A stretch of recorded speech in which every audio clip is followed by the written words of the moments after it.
the word I always hear all the time, Islam was spread by the sword.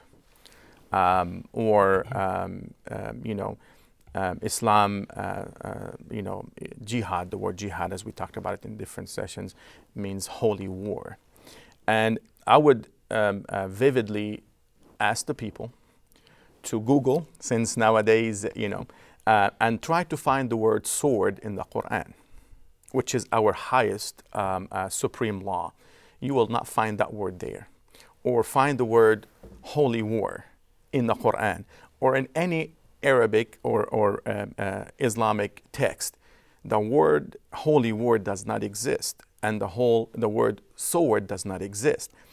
So if all these accusations were based on Islam was spread by the sword, or Islam teaches holy war, meaning we want to find somebody else just simply for their religion, shouldn't our supreme law have some indication or some verses or some instructions about those two words? And if it does not exist in the law itself, then it should be, the argument should be void and null.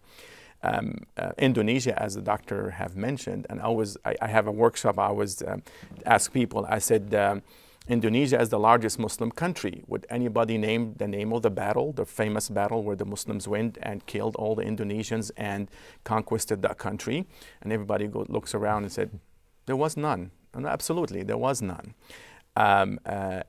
It is really mind-boggling sometimes when you look at a lot of these statements that people make and assume that are Islamic, and they're not.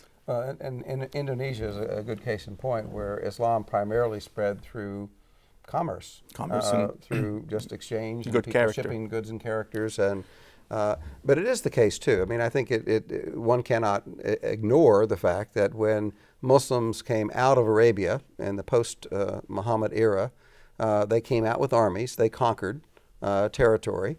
And so, but then this, I think, is where a lot of that misperception comes from, is the idea that they came out of Arabia with a sword in hand, putting it to the throat of people, saying, convert or die. That wasn't the case. There's very little evidence. So you can always find examples of things here and there, but there's very little evidence of Islam being spread in that sort of, convert or die. Quite the contrary.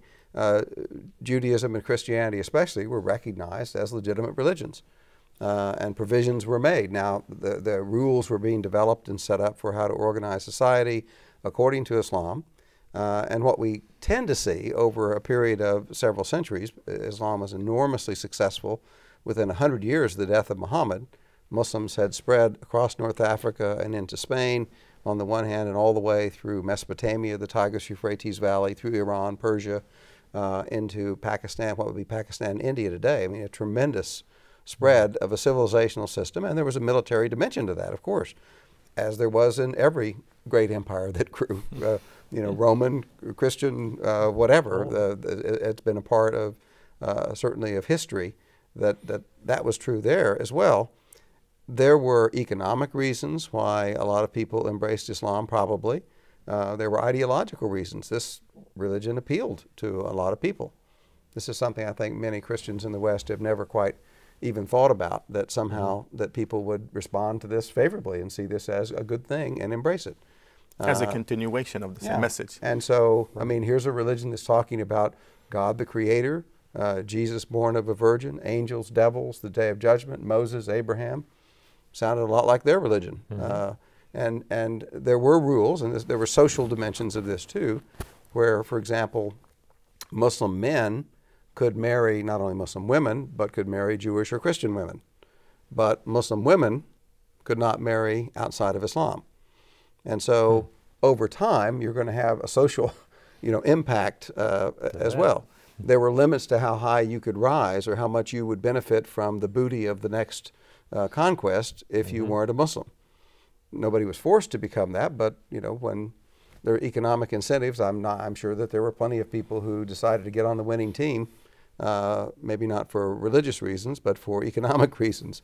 And we see the same sort of thing in all religious traditions. Just look at the history of Christianity. you talk about violence and religion, the first few centuries of Christianity, the dominant trend was pacifism, was nonviolence. Everything changed in the 4th century when Constantine becomes the emperor and Christianity becomes the official religion.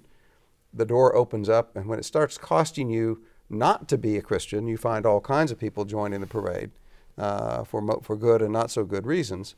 And I think you can find that within Islam. You can find that within any religious tradition, that you're dealing with human beings with different motivations.